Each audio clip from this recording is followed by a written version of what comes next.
Hey friends, welcome back to the homestead. I'm working on finishing up a project I started about 3 days ago, and that was to clean my saw really good. Between that pine tree I cut up out front with all the sap in it, and the mulberry tree that I had to cut from the windstorm, clutch assembly, everything was packed full of sap, packed full of sawdust. It needed a good cleaning. Pulled the entire thing apart, cleaned my air filter, cleaned out the clutch assembly, pulled the bar off the chain, cleaned all the grooves, cleaned the oiler, sharpened my chain. Just throwing a quick coat of silicone on the power head just to help keep things a little cleaner. Over time it does make a difference and it helps quite a bit. But I wanted to do a quick update for you guys today because I feel like I owe some people some answers or some updates on some things that have been off the radar as far as YouTube goes lately. We did have a couple people ask us recently for a P.O. box. They wanted to send us something in the mail, a letter or a package or something, and it's not something we've had. We never felt really the need for it, so we kind of just put it to the wayside and never addressed it. But I did get the process started today. Hopefully tomorrow when I get off work on my way home, I can wrap that up. We'll have an official P.O. box, so if there's something you want to send us, a letter, pictures, whatever it is, it'll be listed on our YouTube channel under the About page, and we'll also try to throw it in the description of all of our videos going forward. So that's the first order of business.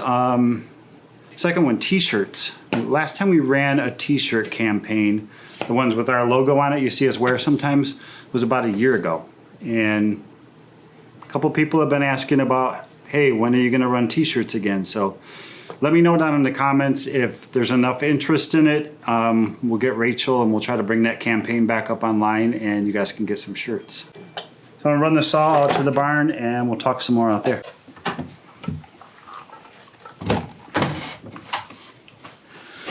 So the other thing I wanted to update you guys on was our Jeep. We did, last time we did a Jeep video was about, gosh, it's got to be almost 2 months ago. And the Jeep is still at the cabin. I have not brought it home yet. And I guess there's multiple reasons behind that. First and foremost, we just haven't had time. We haven't had time to get to the cabin as much as we really wanted to. The last time we were there was with Dan, her first trip ever. And Nick and Emily came along with us too, if you remember. It was Emily's first time, and instead of going through, so we basically just wanted to spend the weekend with the family and not deal with anything. So the other part of it is basically just logistics, and that it's about 40 minutes from our cabin to the U-Haul center where I'm going to rent a car hauler to bring the Jeep home. 40 minutes back to the cabin, and the hard part is that the closest dirt road to our cabin is 3 miles. So from that dirt road to our cabin is 3 miles worth of trails through the woods, sometimes barely wide enough to fit my truck through, that I got to take this trailer and get it back there far enough that I can get the Jeep up on it and bring it home. I don't know how I'm going to turn this thing around. I can't turn it around in my driveway. There's one spot on the road that I think I could turn it around pretty well. And it's really not easy to turn it around with my truck. I have a, you've seen it a few times in my videos. It's a F-150 4x4 super cab. So it's 4 doors with a 6.5 foot bed. So my wheelbase to start with is super long. You got another trailer on the back of it and your turning radiuses are not fun to deal with. So I think I got a plan. I think there's a spot in the road where it kind of splits off, the trail splits off to go to our cabin, and it splits off another way to go over to Frank's cabin.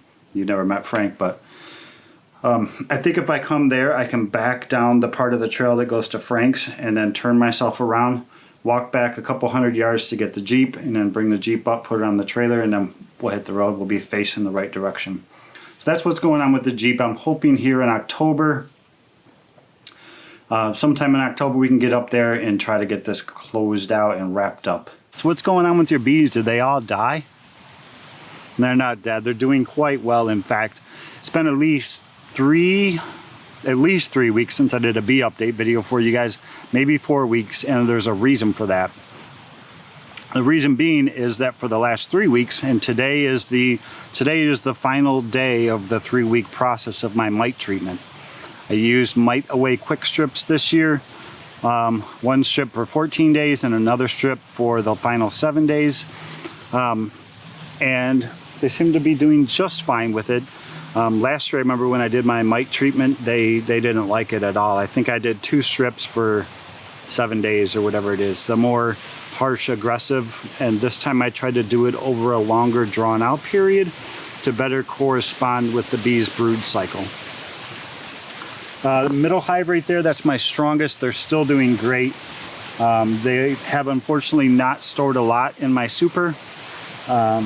Same with the one down there on the end. That hive is doing really well also, but they've really not been stored anything in the super. But I haven't checked them in quite a while. I've purposely been leaving them alone. You're not really supposed to bother them during their mite treatments. So I've just been letting them do their thing. The goldenrod back there looks like it's turning brown on me.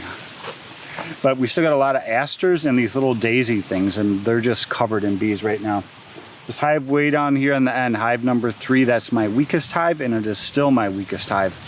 That's the one where when I did the split and I found that queen way back there, and I marked her and I put her in there. She's still in there, she's still laying. I got a good brood pattern, I found her, so I'm still queen right. But the population on that one just never really took off like the other ones. So I don't know if that hive's gonna make it over winter. I've been feeding this hive very aggressively over the course of the last few weeks.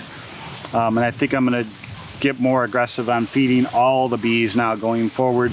Pull these supers off and feed them and just let them pack everything full. So that's been what's up with the bees. They're not dead, I still have them. They're still doing quite well.